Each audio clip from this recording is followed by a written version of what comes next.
Hello again, and welcome again to everybody who has made it a date to listen to us around the world, whether it be on the edit or here live, going out through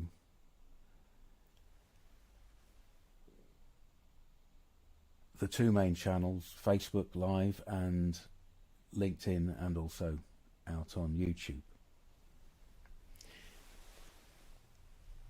One of the real pleasures of the project as an autistic person is to have the access that making a podcast or making a broadcast affords to a professional or to somebody who has a reputation out there, somebody who other people's time, it's really difficult to grab some people's time, and if you can do that, as we managed to with Jackie Edry, then it's a glorious thing. I was able to do that because I was travelling. I was in a different time zone. I was in India. She was in, or lives in, Israel. So we could match up the times. Just this week, I was going through that edit. And when you make a recording with somebody, you spend a lot of time giving pause and really listening to the words of the other person.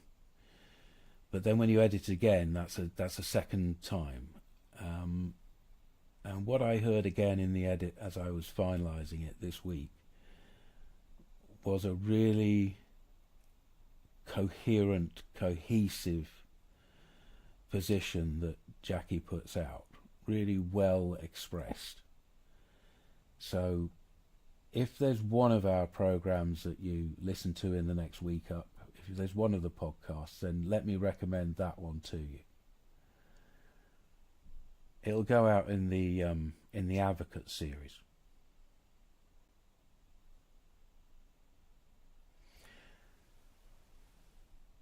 Something else I did this week was an edit to do with the two different interventions that seem to be coming against each other, DIR floor time and the more progressive versions of ABA that are developing here in the United Kingdom.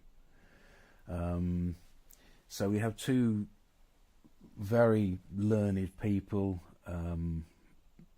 PhDs and doctor in front of their names and book titles, and the establishment of charities and the establishment of schools even. That edit, Dr. Virginia Bovell speaking with Dr. Colette Ryan, is one of a series that they've done together. And for me, it was very light touch editing, because the way they're expressing themselves and the way that they almost work off each other and describe their differences but also describe their similarities seems to be happening very naturally with just the minimum touch of editing. So I'm looking forward to people getting the opportunity to hear that this week as well. Progression. It's all progression. All of these different threads, all of these different projects that people are working with. I know Nicola's planning a recording that with some of the people here on transitions, life transitions, and how we navigate and negotiate those. So it's a very eclectic mix here on Autistic Radio. You're going to hear things that you are surprised by, things that you don't agree with, and things that you come to agree with. It's not always going to be the most comfortable listen, because we open our doors to everybody to put their ideas forward. Does that sound like a reasonable description of where we are, guys, here at Autistic Radio? Yep, absolutely. progressing forward.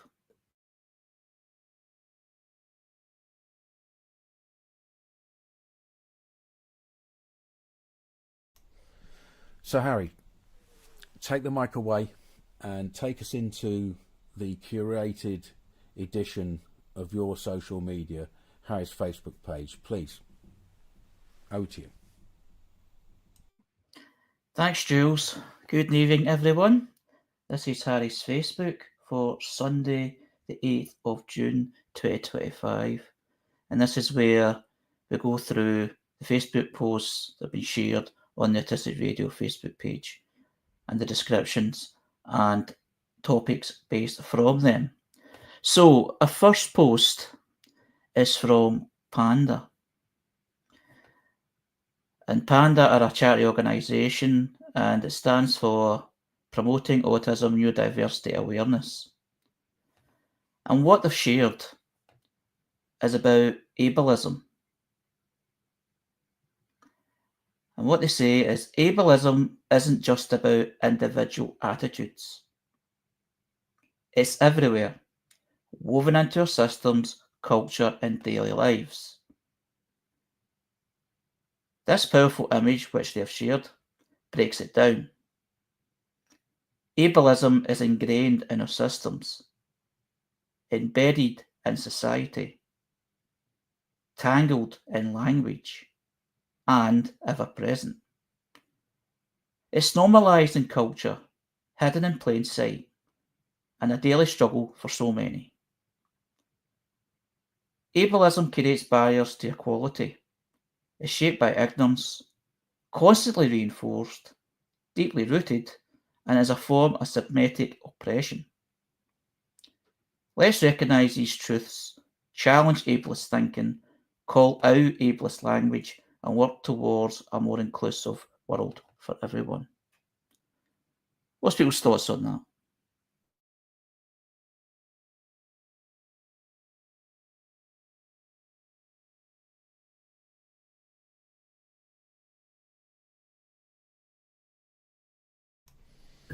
I think it's exactly right, exactly spot on. I couldn't describe it better myself.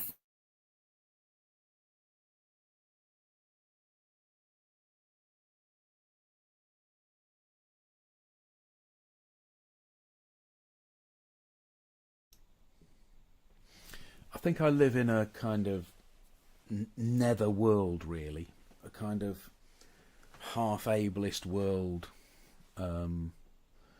myself. I think an awful lot of the attitudes that I still find myself with could be described as ableist, and I haven't yet had them explained to me. You know, it's as culture changes and as awareness changes of various things, keeping up with everything has not been possible for me, even as somebody who kind of goes into conventional media and reads the newspaper. So a lot of the constructs and a lot of the clumsinesses about language can often simply be clumsinesses and unfortunate ingrained muscle memory of words, and I find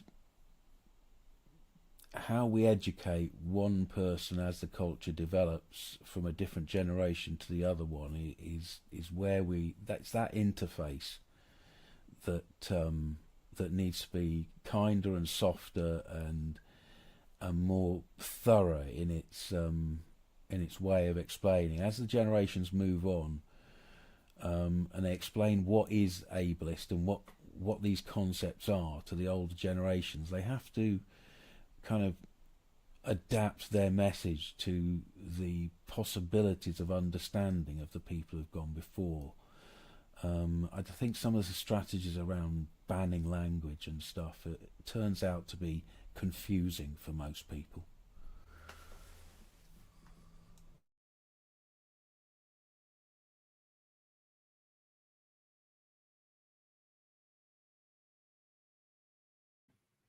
I know we spoke about this before, but could somebody remind me what ableism actually means? Is it people, is it insulting, or is it a system to keep you down? I mean, I spoke about it before, and I remember having good conversations about it before, but I'm just trying to remember what ableism actually means. It's something that shows a prejudice against somebody, some other group in society. So racism is against people of a certain race. You can have isms against any kind of group. Ableism is against the disability group, people who have either a physical or a mental disability. If you say something that is old-fashioned and really offensive language from slurs, those kind of ableist slurs are like racist slurs. So there's an N word for people of colour or black people, and then there's a R word for people with mental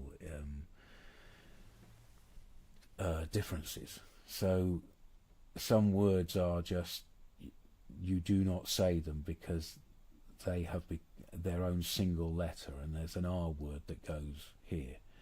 So anything like that, any insult along those lines, but more broadly it's prejudice in systems that make it difficult for people to have equality in those systems, things that deter them from being able to use a service or get a job.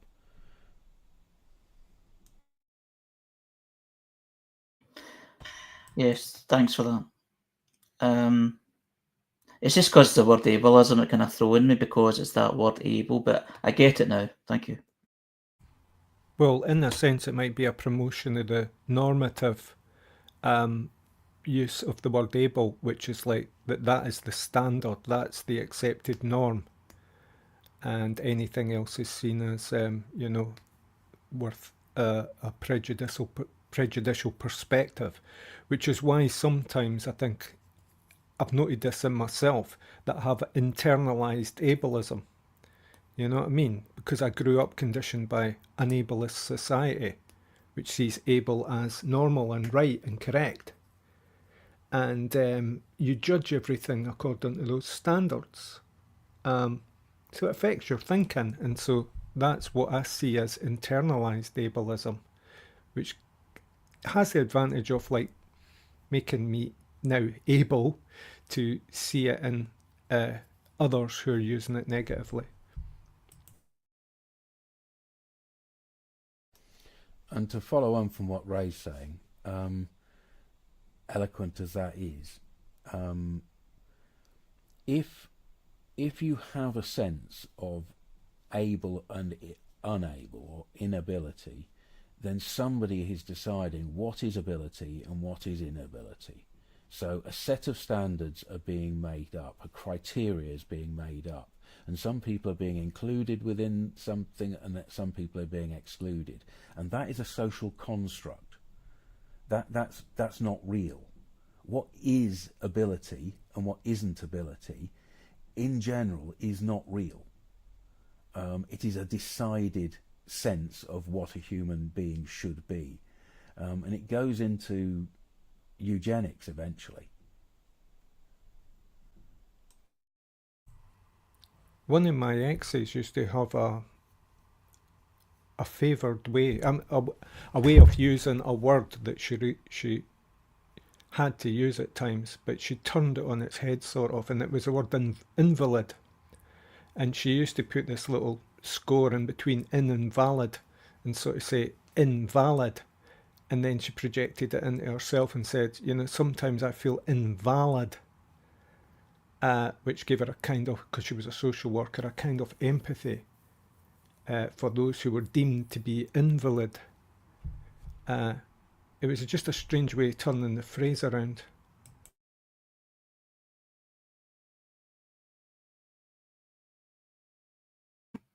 Well, that's what's great about language in a way. Obviously, it depends on people's perspectives and what way they take certain words. But you can actually play with words as well. If there's a certain word that just it sounds outdated, or it's always been a sort of rotten word, but it's been used and was normalised. But you can actually take it and play with it in a way, or turn it around to make it more educational or inclusive, or just to raise the actual issue of the word in the first place.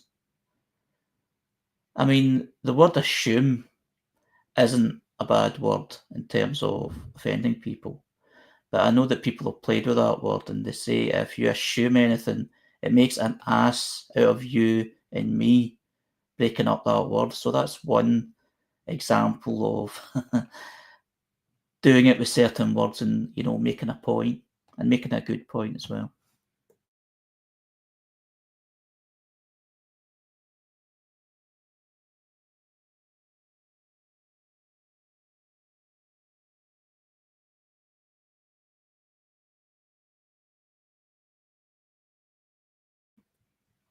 I think there's The a next, song, it says the first word in hello is hell, and the last word in lonesome is me. That's a country and western song, isn't it? The last word in lonesome is me. I think so, yeah.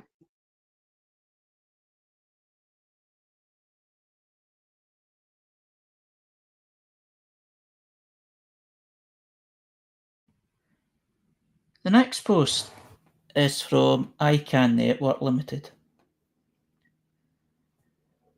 And they're a non-profit organisation. ICANN Network is Australia's largest autistic-led organisation. 50% of our team are autistic. We deliver group mentoring in schools and via online settings. We share our insights through talks and consultancy. And what they've shared is an event coming up in Brisbane, East Australia. And it's called Dinosaur and Reptile Enthusiasts. This one is for you. I'll reword that.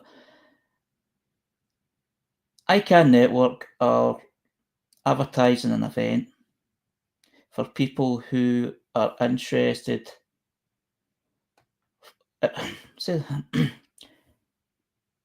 ICANN Network is promoting an event, a 5-day program for autistic youth who enjoy all things dinosaurs and reptiles. And the post says, Dinosaur and reptile enthusiast, this one's for you. Join us for a 5-day online special interest group all about your favourite prehistoric creatures and modern reptiles. From T-Rex to geckos, let's chat about your top dinosaurs, reptile facts, and everything cold-blooded and prehistoric. It's on from July the 7th to July the 11th, 6 p.m. to 7:10 p.m. Australia Eastern Standard Time, and the cost is $321 Australian dollars, and it's online. Connect from the comfort from your home. And what I've shared this for is something a bit more light-hearted, and a lot of these kind of hobby sort of events that people can connect together. So what's people's thoughts on this particular post, and do people recognise it? Well, initially that's some price, but I don't know the currency conversion from Australian dollars to our money. But then again, you know, for a guy who doesn't get out a lot, you know, prices shock me when I eventually do get out. I can see the attraction in reptiles and dinosaurs totally. Not that I identify with those things. I got a bit excited thinking, oh, maybe I'll see an octopus here, but or some other cephalopod or something like that. But no, it's the cold-blooded land beasts and historical ancestors of our planet. But yeah, these things are groovy when you get into these situations, and any kind of stretching of the the mind to become aware of the greater aspects of our existence is just brilliant. Yeah, it's about £145. Equivalent to a rock gig, really, yeah. I'm guessing there's something claimable about this. It says NDIS claimable, so it's possibly one of those things where it's a service that's seen as appropriate by the community, maybe. It certainly does seem to, go into one of the major interests that autistic people have, history and dinosaurs. So it could be almost as though your insurance is going to pay for this. I don't know, but different health services, there seems to be something about a health service claiming thing there. I sometimes get the impression that people think, neurodivergent people are loaded.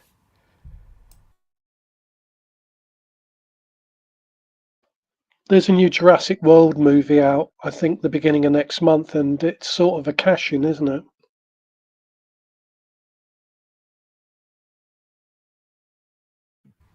I think this may be part of the general kind of neurodivergent lore, the culture.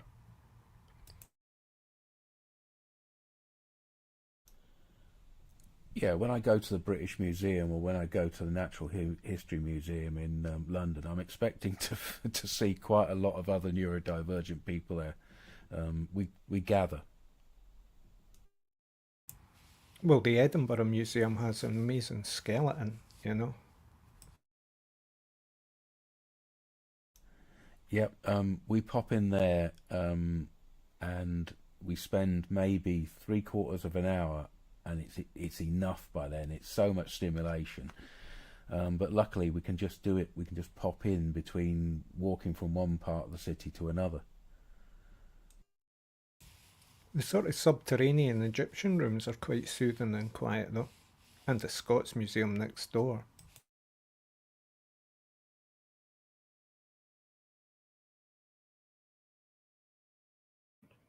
I do like these sort of events, though. I like the positive thing of they call it intense interests, obsessions, whatever, but special interests, passions, as we've called it, autistic passions. We've talked about it in the past, a previous podcast, and it's good that these events, happen for people, so people don't feel that they feel strange because they have this particular interest, because it may not be the so-called normal interest of what youth should, be into. I mean, it's ridiculous of that even be. Me saying that right now feels so ridiculous, but that's how, society works at times. So it's good that these things, happen, they're arranged, and it's something to look forward to, rather than people talking about autism in terms of, a lot of the kind of life stories and experiences, and a lot of kind of deep, quite, emotional, exhausting stuff. It's good that there's things like this, that social thing, and actually doing it online, which you feel that there's no pressure to actually go anywhere, just sit in the house like we're doing right now. So, it's very inclusive, very empowering, and it's just nice to share something, like this. When you were talking there about passions, Harry, it's like I really want to explore that subject a lot more, like how people find their passions. And like in the previous conversation with Robbie, it was like, finding the passion was kind of delayed due to certain, forms of schooling and society pressures. And it's only like later on that you eventually find your passion through some kind of random kind of happenstance. But this makes me think of like Victorian times, when one of my favourite magazines used to be 40 in Times. And so this unusual stuff that happened in the past, and there was often reference to Victorian times and this great kind of scientific wave that came. in a very practical way. Even people, they use their leisure time, even though they worked incredible hours in their leisure time. They all had kind of crafts and hobbies, and there was this kind of show and tell culture where people would get together and demonstrate something they were really interested in and show it to other people, and there'd be a kind of general discussion about it. And, you know, not even on a high level. You know, these clubs even existed in early trade unions and social clubs, you know, and I don't know what happened to a lot of that. I suppose we are now in a mediated world where it's all online, yeah, like this.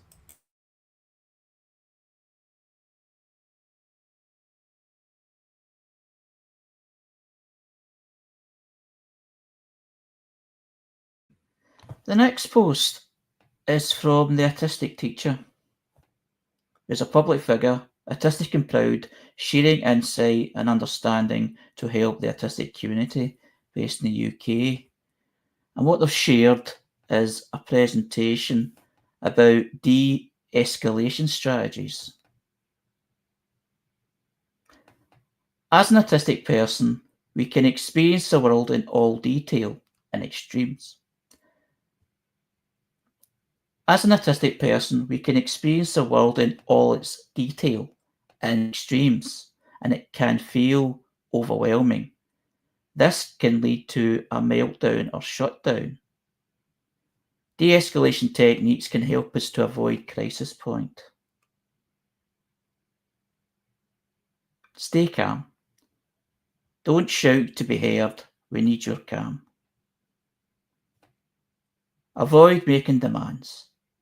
Now is not the time to ask us to do something, even if you think it will help. Respect personal space.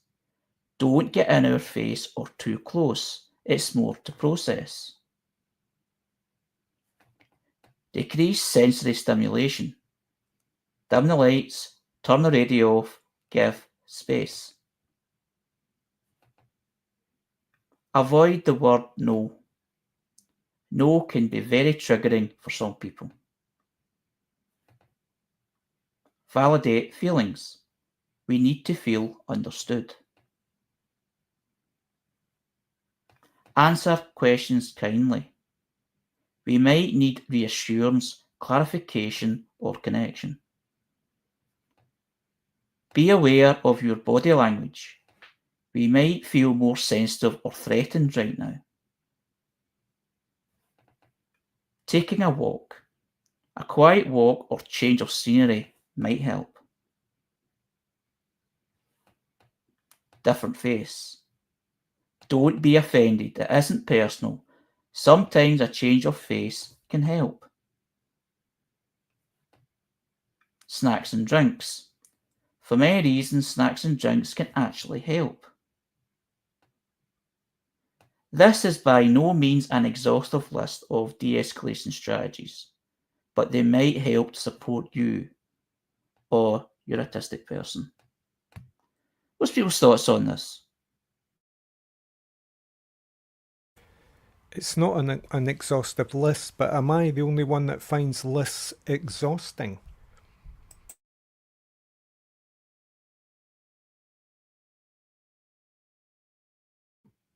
It depends what list it is and who made it, and if that list is actually something for me to do, rather than me actually making the list myself and doing it in a more manner that I'm more comfortable with. The reading lists can be exhausting in many ways, depending.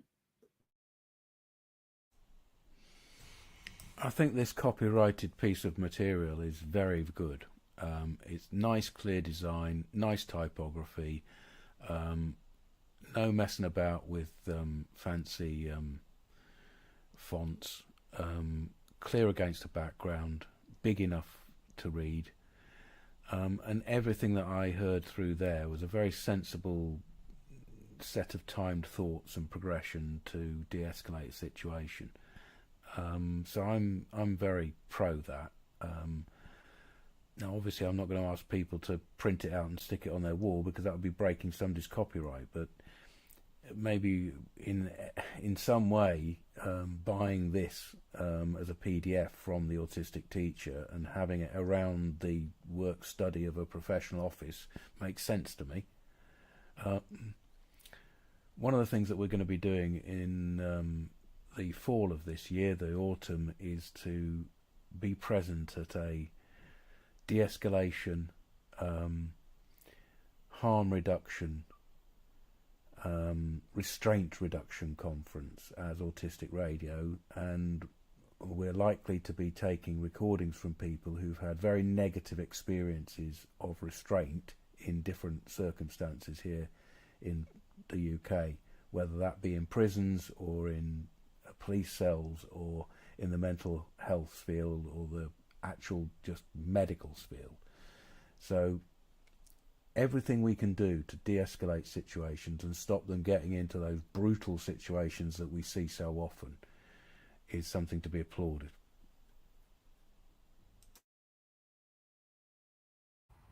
Can I ask what might be causing these situations in these environments? I take it this is a schooling situation, perhaps. Maybe it's being general, but I think autistic teacher, I'm assuming that it's an educational environment. You would think that maybe, there'd be some preparations for individuals who have potential escalation for there to be preparations for that. I suppose this is the preparations, given that not everybody's maybe singing from the same hymn sheet in any environment. Yeah, Ray, I think you answered it yourself at the end there. This is the new wave of making various professions aware of this kind of these kind of issues. They won't have had it in their original training.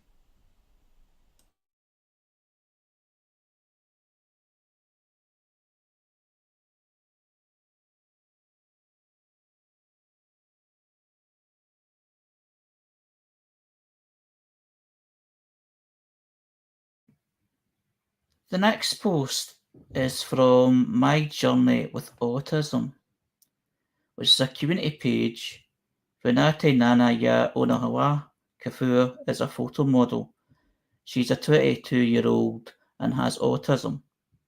She has made tremendous progress in family support. And the link is clicksafricafoundation.org and Mary Amore. And what the post says is never ignore the signs your body gives you. I had an appointment at the Spanish embassy on Wednesday evening. That morning I didn't feel quite right. Something felt off. So I decided to rest and make sure I got enough sleep to be prepared for my evening appointment. I left home around 4 p.m, but even then something still didn't sit well with me. I couldn't shake the feeling that something was wrong. So I called a friend of mine who's a nurse, and she told me to stop by the hospital and get myself checked first. I'm really glad I listened, because I've just been discharged from the hospital. Still not out of the woods yet, but better. Please listen to your body, rest when you need to. Your health is not something to take lightly. You only get one body, take care of it. What's Jules' thoughts?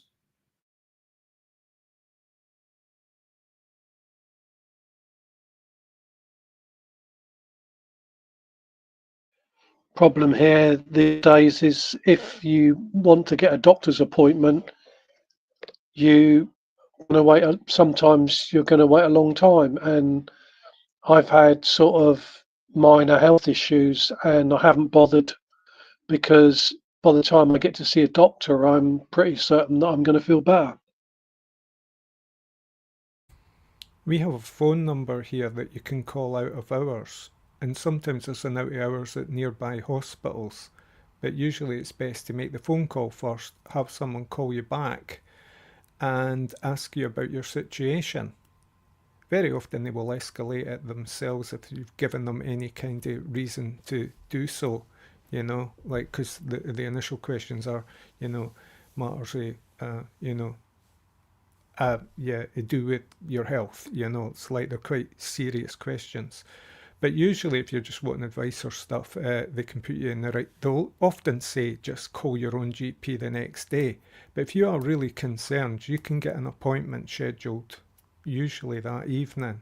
Although I haven't done it for a while now, but it was always helpful. They were always asking me to drive myself up to one of the hospitals and be seen. I have no Yeah, access to Go on, Robbie. I have no access to many services because a lot of services are phone only based.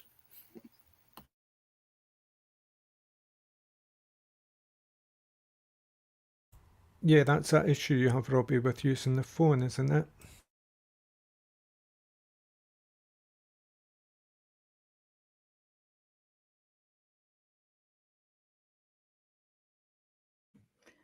The reason that I shared this was something, it was a kind of reminder to myself, actually. But the main reason I shared it was we spoke about previous posts and topics regarding how autistic people, you know, the sensation of pain and how it's hard to predict with some people if some autistic people, either themselves or people around them, like family, etc., are aware of how serious a condition can be, and sometimes it can be left with tragic consequences depending what it is. And that sort of kind of rang a bell when I seen this post and decided to share it.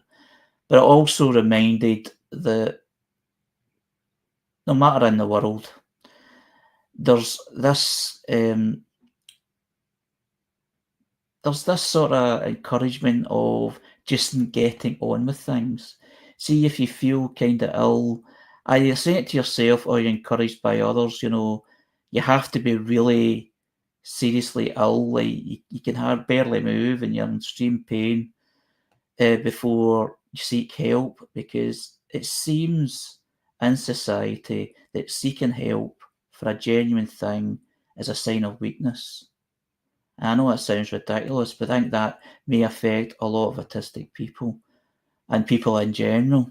So that's the reason why I shared this particular post, because of that topic.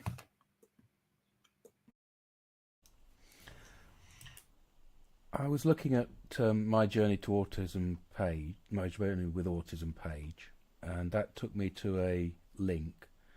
The www address is for clicksafricafoundation.org. So I looked through all of the menus there, and I haven't seen anything there that says it's ABA based at all.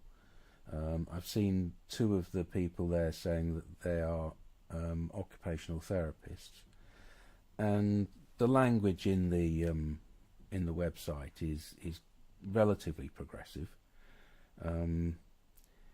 It's a social impact organisation, actually in Africa, where there's limited resources being put into autism. So from my point of view, looking at this from this point here, it looks like a bona fide organisation in a country that has very little money being put into this, if somebody wanted to follow their vision and go through there.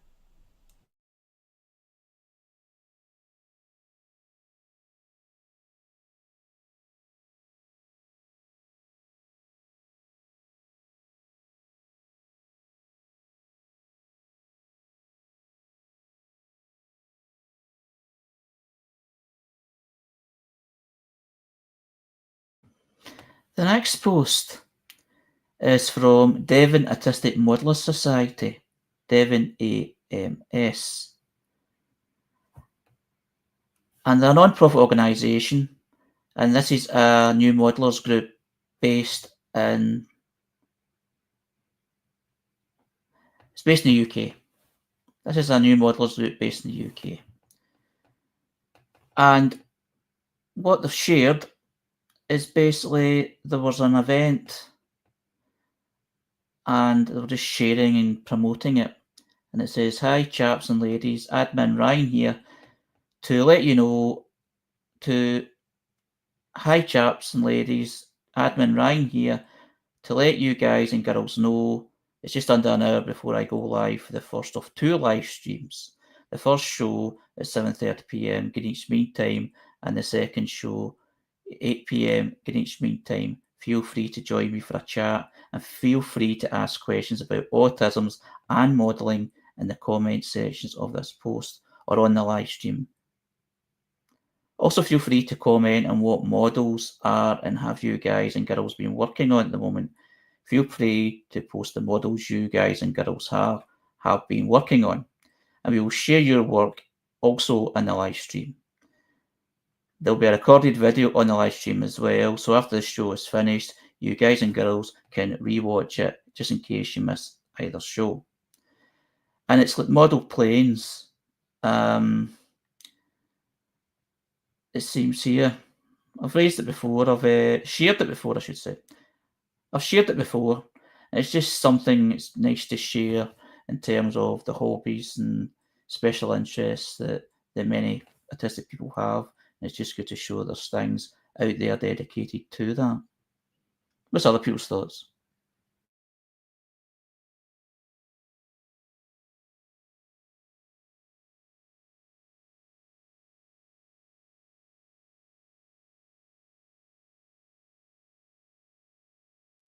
I used to love doing model kits when I was a child. Loved it.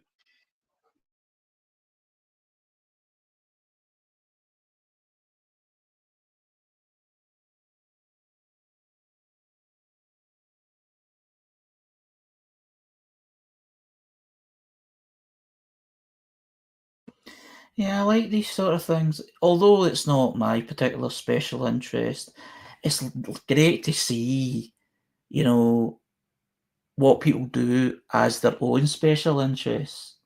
You know, how creative people can be, how skillful. And I'm trying to say that without sounding patronising, because it's not done to be skillful, it's done as an interest. But it's great to see stuff like that out there.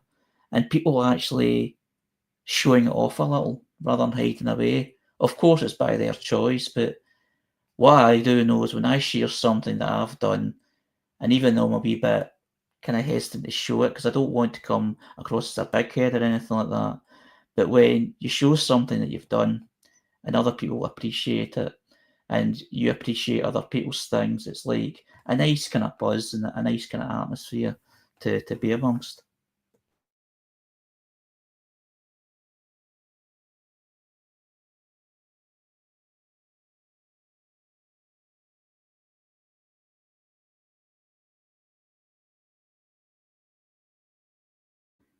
The next post is from Embrace Autism, who are a mental health service, science website and diagnostics centre.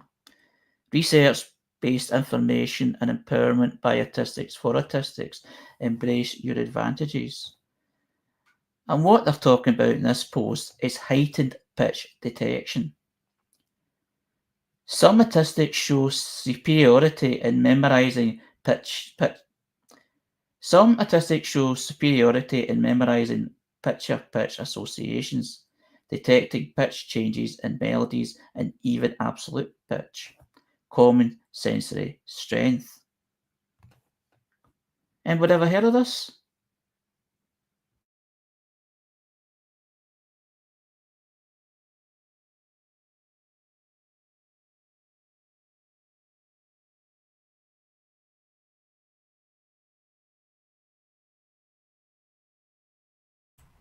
Well, I'm very interested in music and music theory, but I've never heard of this, no. I know people do have perfect pitch. It is a talent that some people have, an innate ability. Well, no, it's neurodivergent, artistic based, I'm not sure. I'm just a wee bit concerned about the word superiority here, but maybe that's just, nitpicking.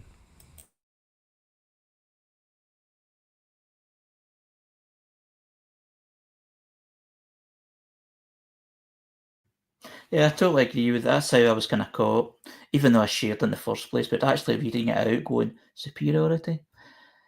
I mean, I'm trying to kind of work out what it actually means. I mean, when I first shared it, it seemed to make sense, but when I read it through there, I'm just going, what does this actually mean? I think it might mean pattern detection. I think that's what's been hinted at here. This ability amongst autistic people to, work with patterns. When it says heightened pitch, right away I go, heightened pitch, it just sounds like a very sensitive, painful thing in terms of the sensitivity of sound, which I'm too familiar with. And that's the reason why I kind of wear earphones when I'm travelling in public transport, etc. So to see that sort of language used as a positive, it's good. I mean, the world's not just about me, but I'm quite intrigued what it actually is trying to explain.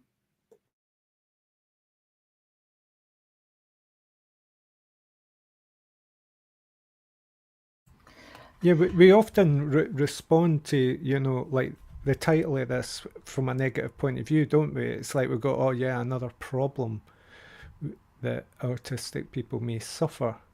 But it turns out to be, a sort of validation of some kind of ability.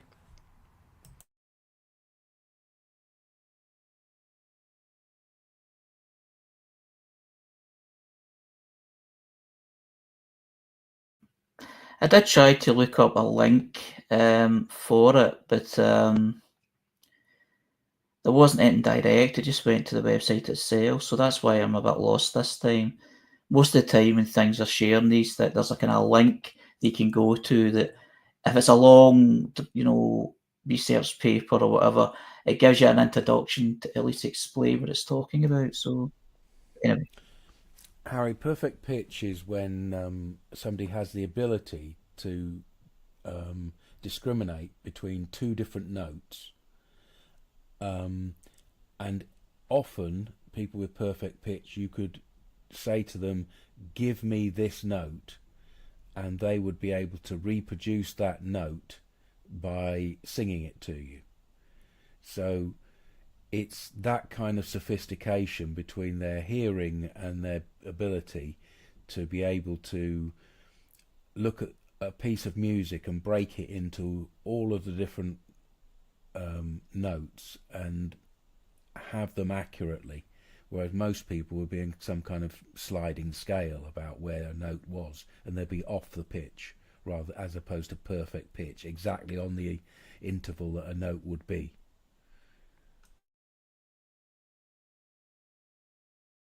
Almost like being tuned in.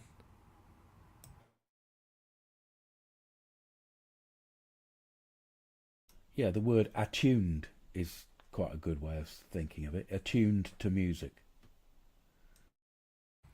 Earlier today I was thinking about synesthesia because it is referred to a lot by a lot of people, and a lot of people in the neurodivergent community talk about synesthesia too, this idea of transferring from one sense to another. Because I'd been thinking that all the senses generally are kind of mixed up and are processed by the brain. So they all help you in one way or another with different mediums.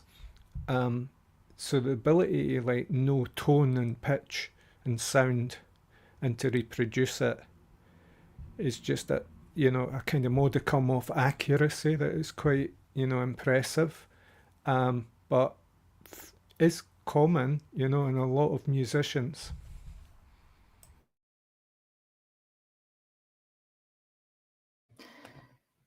There's a comment that I missed. Apologise for that. Kathy Roberts, I have to make a doctor's appointment this week because my telco won't let me cancel my Foxtel subscription until I prove I am disabled. So that's kind of referring to a post a couple of posts ago.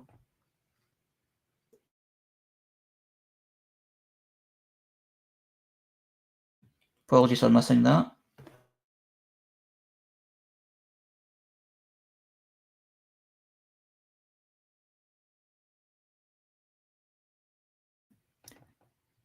The next post is from Paul. What's wrong with me tonight? The next post is from Paul Idol's Consultancy Limited.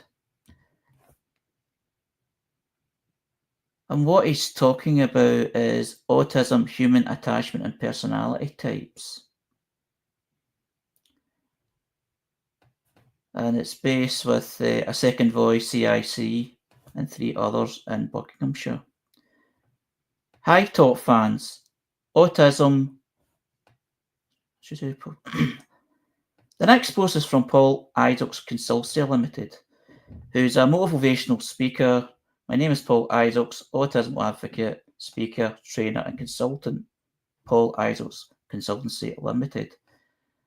And he shared a post with a second voice, CIC, and 3 others.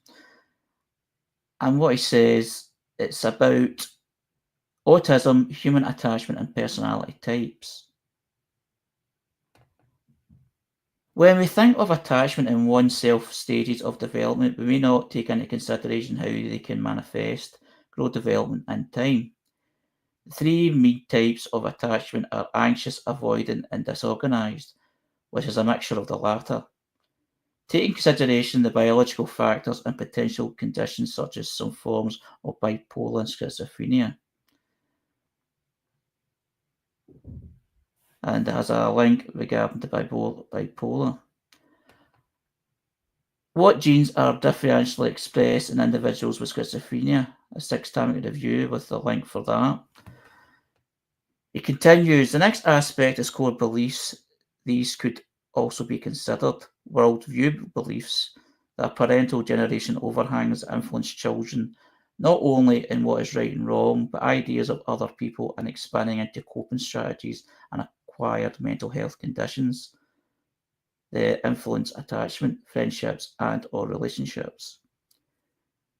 For example, if one's nervous system is flooded with an array of different pieces of information, with different attachment styles, personality types, including their own sensitivities, further exaggerate and or dampen this. I can use myself as an example here. Prematurity, C-section, and acquired hypnotic injury may well contribute to higher stress levels in Naruto. I was noted to be a sleepy baby at 6 months, development challenges noted at 18 months, with hearing being a concern, which is actually to do with language processing.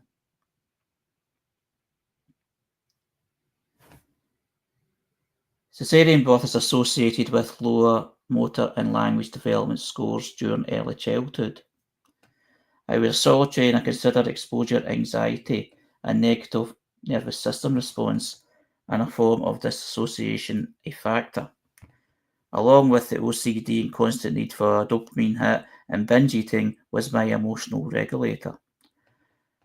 My lack of need for social feedback didn't simply come from information processing challenges, but an autistic personality type, solitary schizoid, which meant be developed I was asocial by preference. However, could other factors be at play? Donna Williams rightly proposes it's far more three-dimensional than that.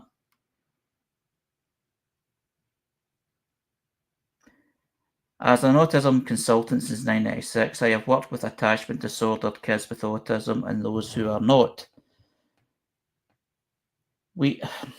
Sorry, I don't know if I've shared this post. It's a wee bit. Most people's thoughts have been read so far.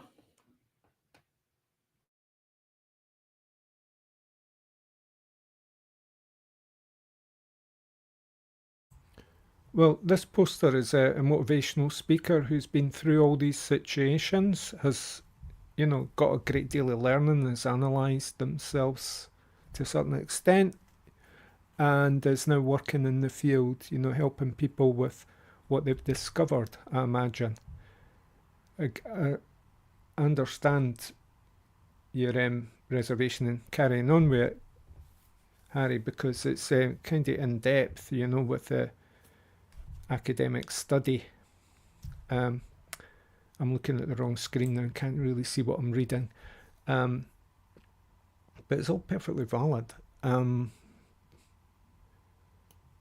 And some of these things may relate to us in some way. So I'll leave it open to others to see what they've picked up from it. What I'll do is I'll continue, just finish the post. Autism and attachment. As an autism consultant since 1996, I have worked with attachment disordered kids with autism and those who are not. We are often daunted by the idea of attachment disorders in those with autism. It's a taboo topic and conjures up images of IRIC psychotherapy and refrigerator mother theory. But attachment disorders can also occur in people who have never experienced abuse, neglect, or inconsistency of carers. It can be a product of a level of sensory perpetual chaos somebody lives with. Be about growing up treated more as a case and condition rather than a person. About being in an intensive program your particular personality perceives as repeatedly invasive, abusive, traumatizing, even if it's an achievement driven, such as those with OCPD, pleaser types, those with AVPD. Many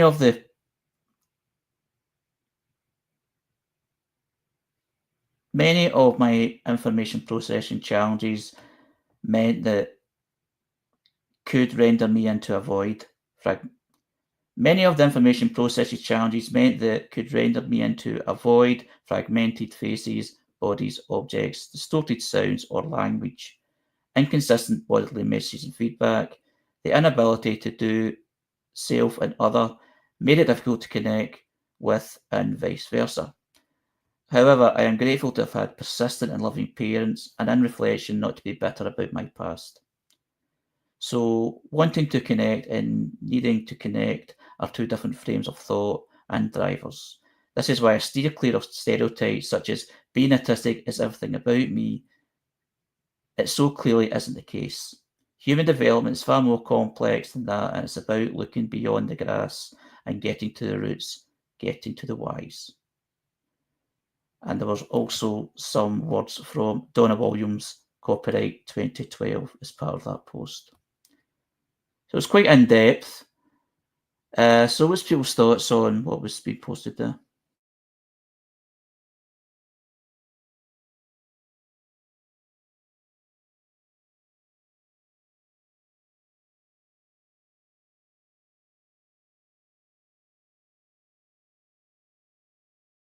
I think it's a wee bit too in-depth. I mean, that final paragraph seems to be chiming with me for some reason, but I'd need time to just work it out. You know what I mean? It's not making immediate sense, but there's something in it. And this is why I stay away from academia and academic jargon.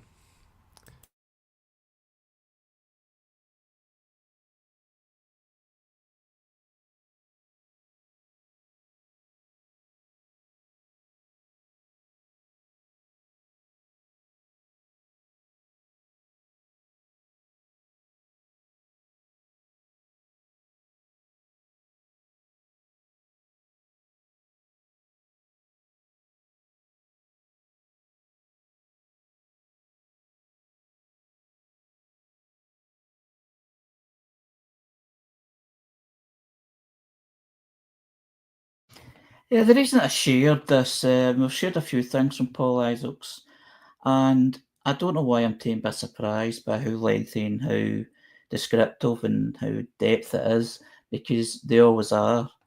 And they always raise good questions and good topics. But maybe it's not the best thing to do for this show itself, but maybe a podcast, for times where we're kind of discussing specific topics and specific information. But it's nice to share this on Facebook so other people can look at it as a leisure. The next post is from Pete Warmby, autistic author, who is an autistic and ADHD award-winning writer and speaker on autism and autistic lived experience. And what he shared is what he calls an autistic perfect storm of horror. phone ringing or knock at door, unasked for and unexpected social demand, and loud unexpected noise, and rip from whatever activity currently on. I can identify with that. What's other people's thoughts on that? 100% agree with that.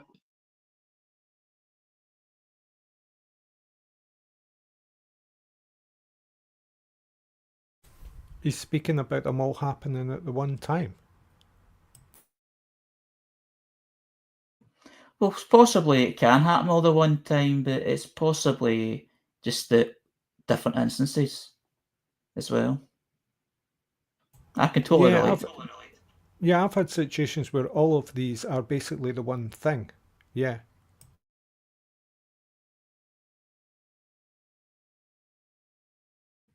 What it reminds me of is my internship at Stratikis Uni, which was a good experience, and I did have an office desk on my own, thankfully, but I still had to walk through the kind of open plan thing.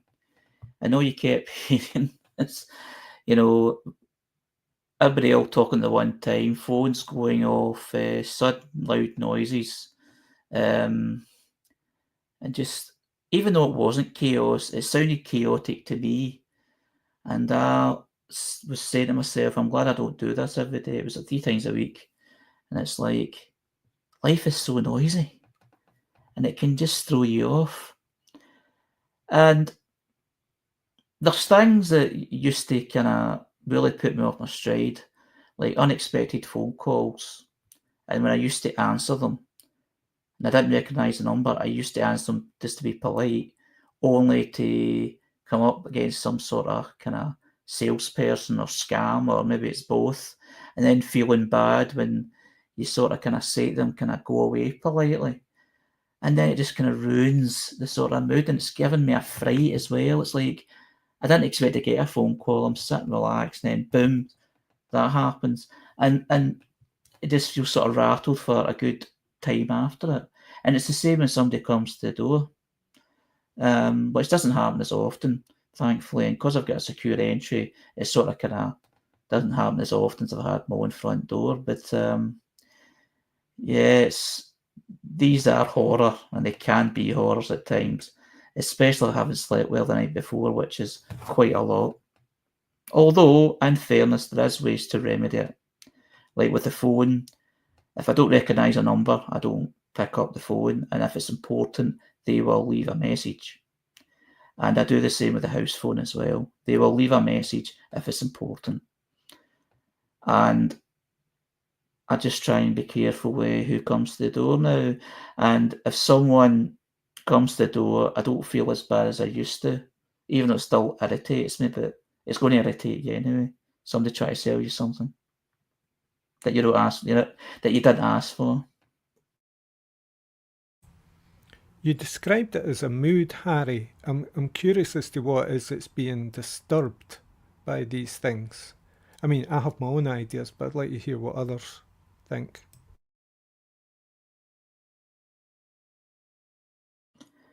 Well, what I'm saying is basically, when I'm at home, I'm in my favourite place. Everything's set up the way that suits me and my needs. And a lot of the time in the house, I don't get that many visitors because I usually go out.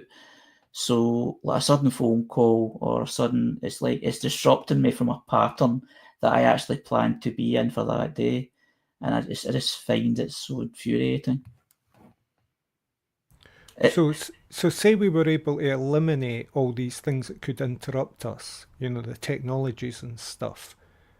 Would there still be things that would interrupt that peace?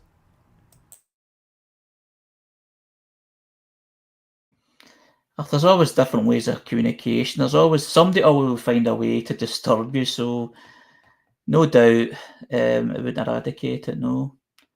But see, what I'm thinking about is that somebody has work going on in their flat next door to you, say. Yeah, that has happened.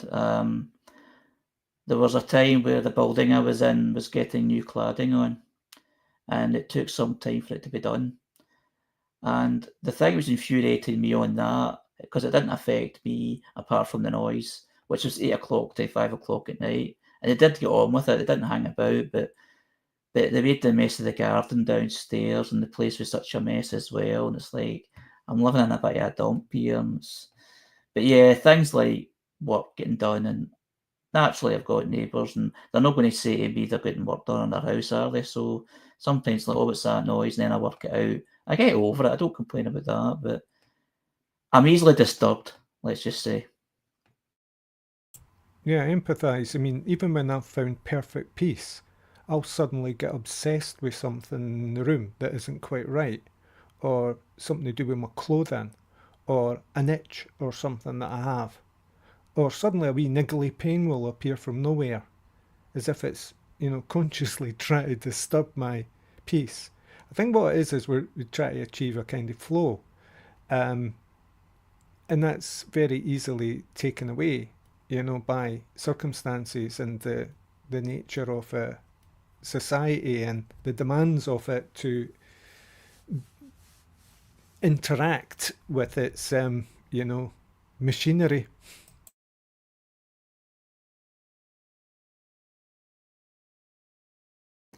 I think if there's a warning to something happening, even if it's going to be an inconvenience, it's not so bad. It's just when it's sudden something, it's just like, and if you don't expect it, because you're sensitive. Well, I'm sensitive to a lot of things, so it's particularly sound. So if it's this kind of sudden noise, even it doesn't even to be that loud. It's just it has to sound strange. It's like out of the ordinary. It's not something you expect. It just sort of rattles me a little bit. But in a way, I do. A lot of the time I spend earphones in my. I use earphones. Usually on the laptop, and I listen to YouTube or whatever. So there is ways to combat it, but then if you're not expecting something, you just got to face the facts that sometimes you're going to get a wee fright and just go over it, I suppose. I think what you said about lack of sleep's important too, because there are certain things that can make you physically more sensitive to the environment, and lack of sleep's one of them. Yeah, and Robbie says, I just don't have a phone. Yeah, totally. And I totally understand that. Even though I use the phone and use it quite bit, I can understand the option of not having one because of the complications that phones can have. Even though it can have when you make a decision not to have one, because of the way society likes to limit things.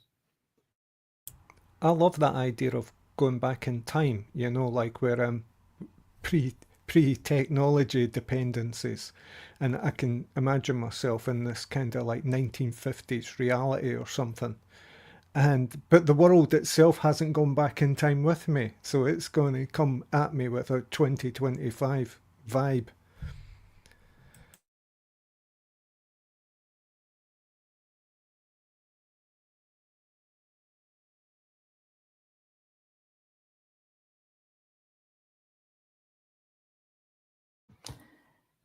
The next post is from Autistic Not Weird.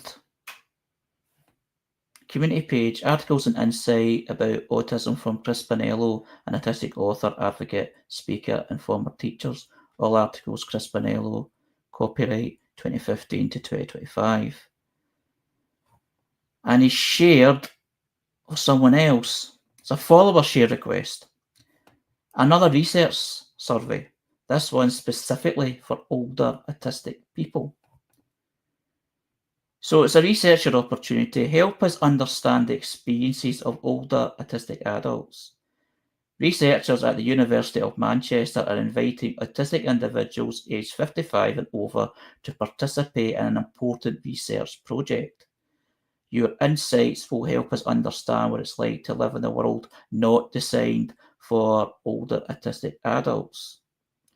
This research has received ethical approval from the University of Manchester Research Ethics Committee.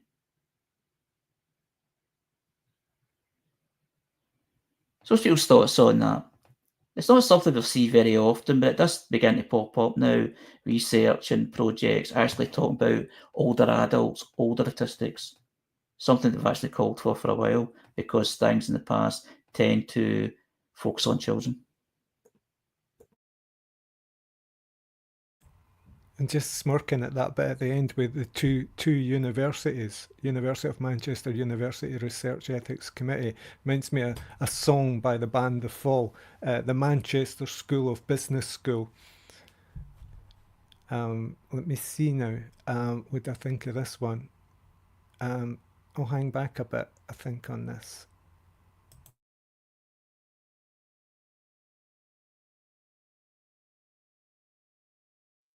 Yeah, I'm going to look this one up because obviously I fit the age profile. Looking at the picture, the poster, because sometimes it's just the same information it gives you on the, the post itself. But looking at the poster, research study opportunity, researchers at the University of Manchester seek autistic volunteers over the age of 55 to take part in research into their experience of navigating a world not designed for older adults.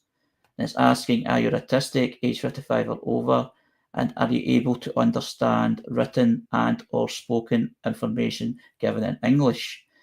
This study involves taking part in a one-to-one interview about your experiences and challenges that you have faced as an older autistic adult and how you have adapted and coped. You can take part online over Microsoft Teams by speaking or using the chat function, by telephone or in person at the University of Manchester.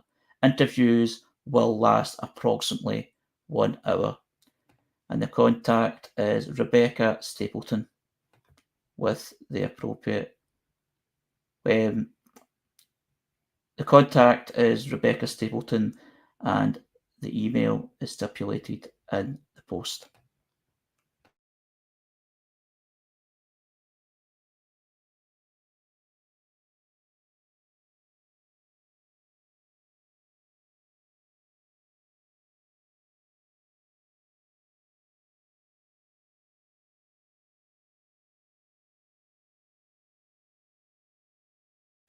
In what sense do people think the world is not designed for older autistic adults?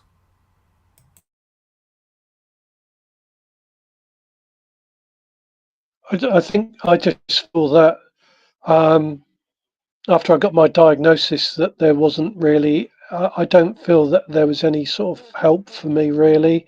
I mean, I go to 2 social groups at the moment, but I just felt that I got this diagnosis and I struggle in certain aspects of what someone would call an ordinary normal life, and I just struggle through. I just don't know where to turn.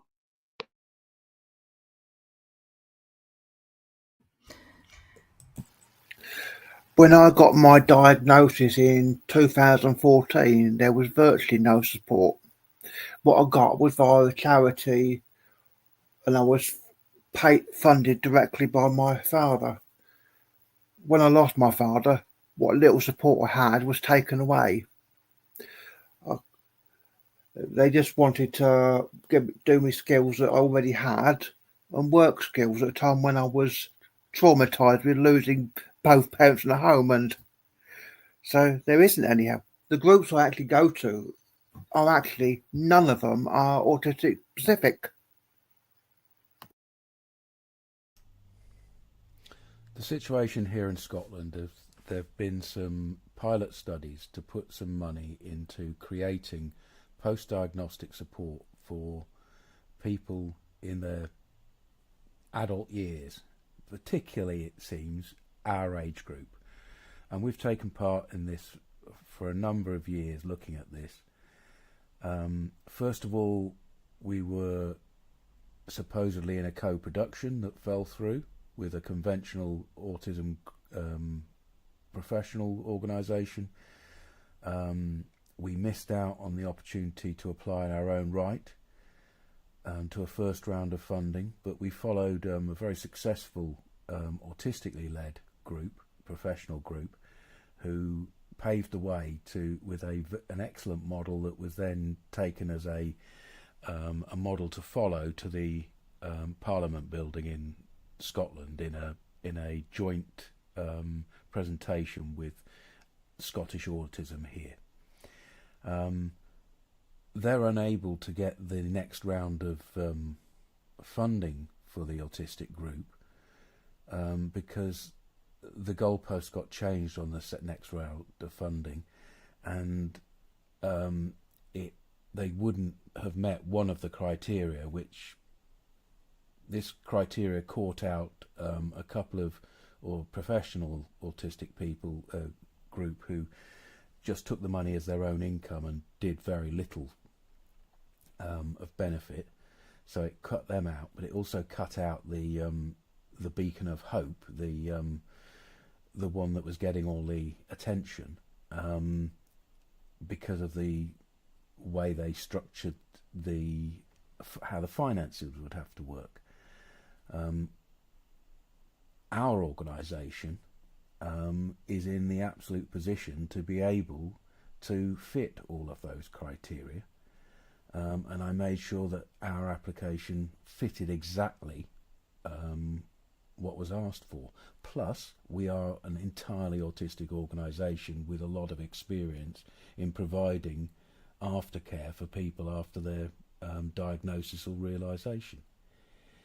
What we're going to likely see is that they have to find another reason to stop us as an autistic organisation that could do something very cheaply and very effectively and very long term for people. They're going to try and find a way of excluding us from dabbling in their market, because that's where they make their bread and butter. End of political speech.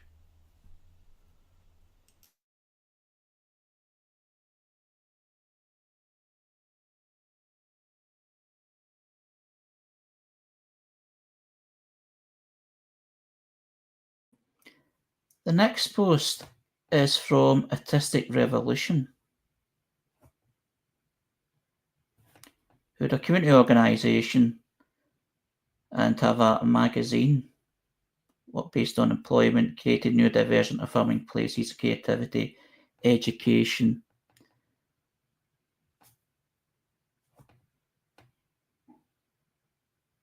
well-being.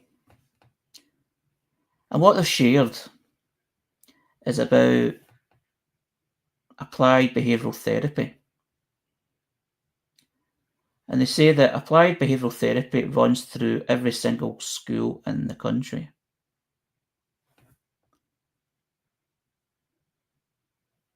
Through teacher training, through clinical assessments, through educational psychologists, through positive behavioural therapy, through interventions, through reward points, through reward days, through the NHS, through the health visitor training, through speech and therapy, through speech and language training, through play therapy, etc.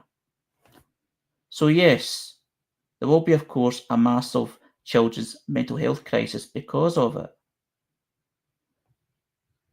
Whilst people continue to describe autistic people as having autism, living with autism, suffering from autism, has communication problems, has behaviour problems, has interaction problems, autistic people will continue to see ourselves in this way. Our preferences may not align with the idea of neuronormativity.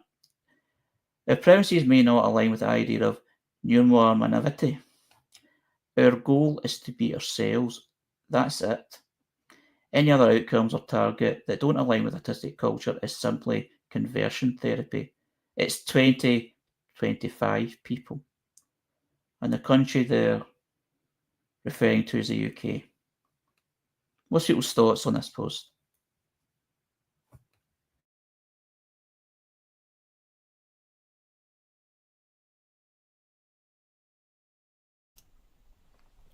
I did have a friend actually recently who said that he didn't know much about autism because he didn't suffer with it.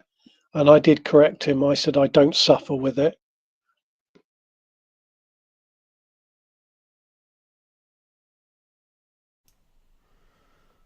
I think this is a very important post, and it's a very important line in the sand between old school thinking of the medical model around autism and autism being a neurotype and identity and a wide range of different people who can be grouped in all kinds of ways within their own subsets, but basically the neurodivergent and the neurotypical, and we're guessing maybe it's a 90% 10% split. That's what the health service here in the UK puts it down as.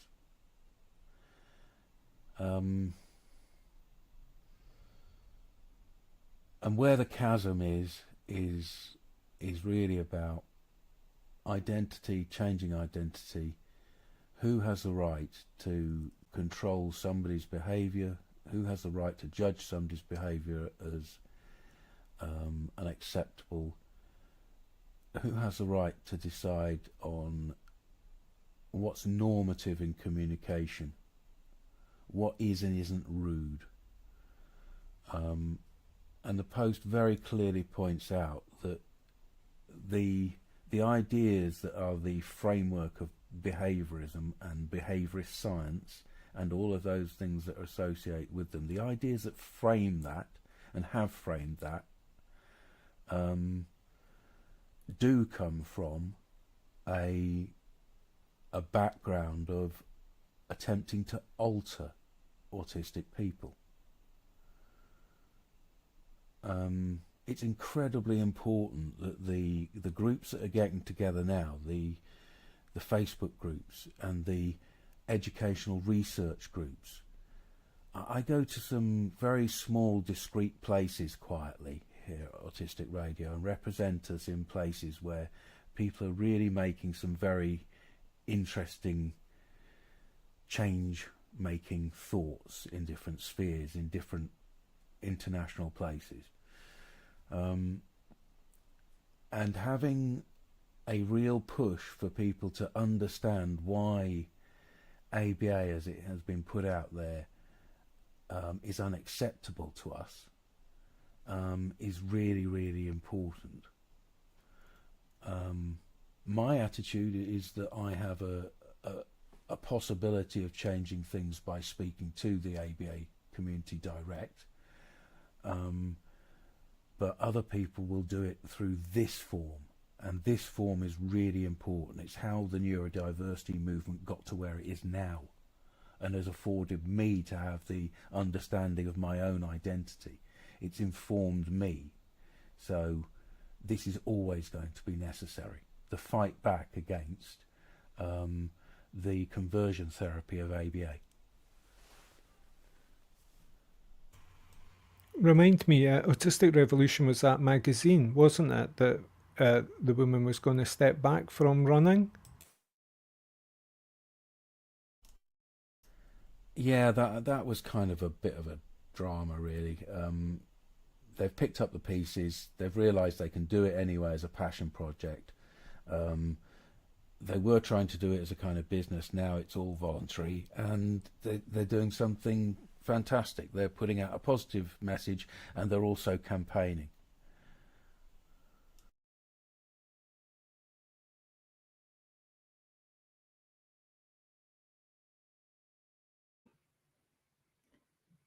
The next post, which will be the final post, is from Neurodivergent Lou, who's a blogger, finding a place in a neurotypical world. And they've shared another presentation, and it's called Autistic Social Hangover, Needing Days to Recover from Socialising. Autistic people sometimes struggle with complete and utter exhaustion from socialising, even after socialising for just a short period of time, or even if we really enjoy spending time with the person or group of people. An autistic person may experience this completely exhausted feeling for hours, days, or weeks at a time. This is sometimes called post-socialization fatigue or autistic social hangover. So why might autistic people get social hangover? Well, needing to process lots of input in the environment, difficulties with regulating emotions during and after social situations. Autistic people may also experience overwhelming repetitive thoughts which can contribute to a social hangover. Autistic people may have a detailed oriented processing system in comparison to non-autistic people who often process the bigger picture before then processing the detail. For autistic people, this can become overwhelming. Autistic people may struggle with communicating with non-autistic people. For example, a non-autistic person may make eye contact as a way to build connections. However, for an autistic person, this could be uncomfortable or even painful. Autistic people may mask out autistic traits and mimic non-autistic people in order to avoid judgment and to build relationships. For example, this can use up lots of energy. Sometimes an autistic person may not realise that they are experiencing an autistic social hangover and instead pass it off as other things. We may, for example, assume that we are just being lazy when we struggle with exhaustion for days after socialising. Equally, we may feel that everyone experiences the same exhausted feeling as us, but assume that we are just as bad at coping with it.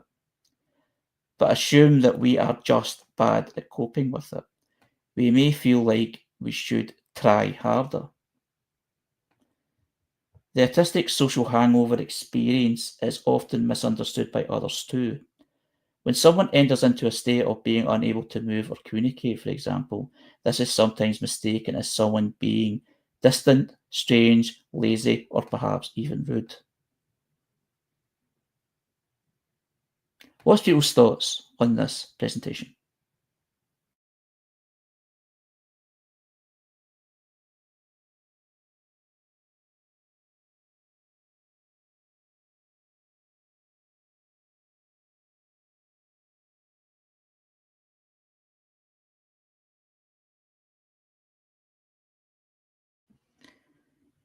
The reason I found interest in it is I can identify with this a lot.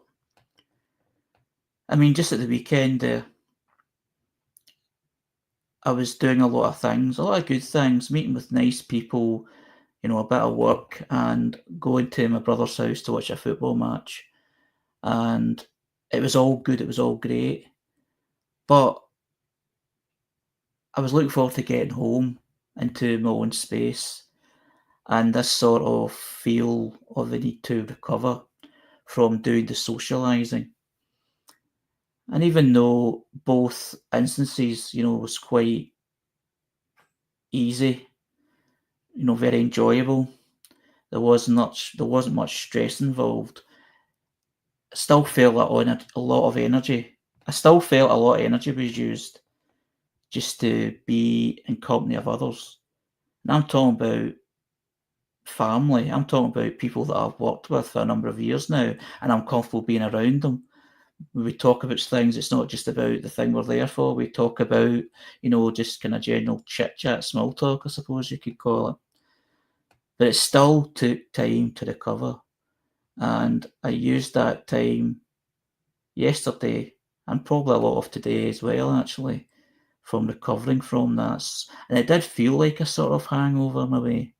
Even though the words sound quite strong, it does make sense.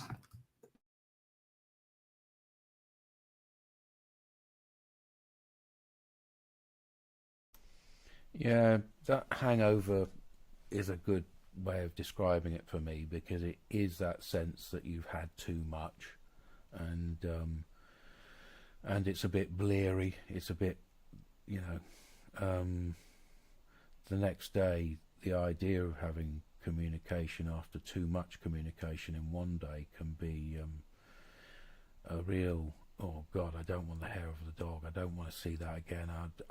Why did I ever drink whiskey on top of red wine again? It is that same sort of feeling the next day after too much social interaction. And also the thing is that on a big day, coming down from the social interaction might disturb your sleep as well. You might not be able to get to sleep because your brain's still buzzing at all the different things, all the going through whether or not you got away with whatever you got away with, or whether you were understood or misunderstood, or even discussing what went wrong in socialising. Loads of people are going to be able to relate to this.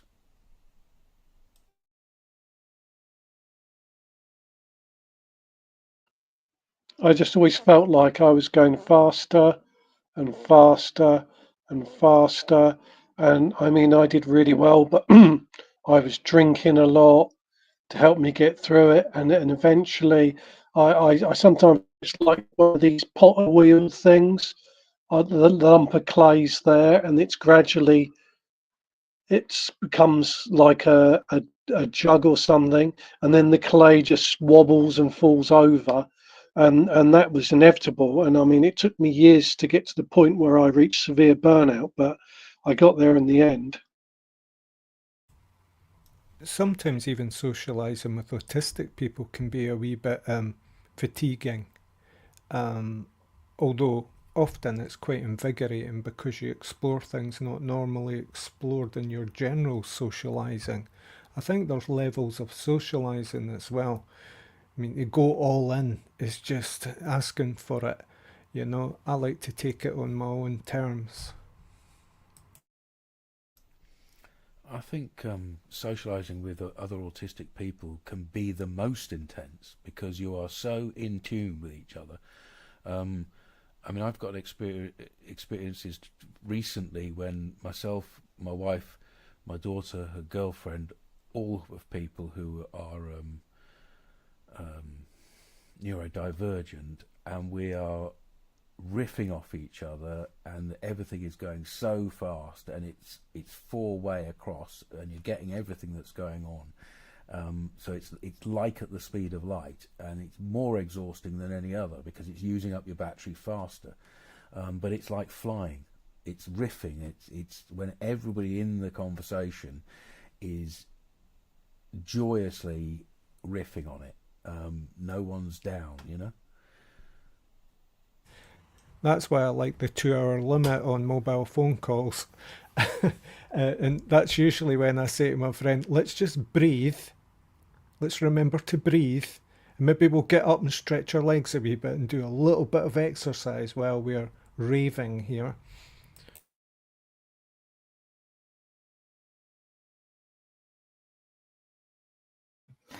Well, thanks very much, everyone. That's us come to the end of discussion again. Another great night, plenty of discussion, ups and downs and many different things to talk about, which was fantastic. So, and thanks for everyone who creates these posts and posts them on Facebook for us to share with those interesting topics that we just talked about. So this is Harry's Facebook for Sunday, the 8th of June, 2025, which is part of the Spectrum Voices Conversation, which is every Sunday, 5:55 p.m. to 7:30 p.m. UK time, on Facebook Live, YouTube, and LinkedIn. So thanks again, and I'll hand over to Jules. Harry, again, such an eclectic mix, such a lot of thoughts taken away there. At this point, I take a few minutes to look at what Autistic Association enables Autistic Radio to do. I'm concentrating on a couple of edits that I did recently.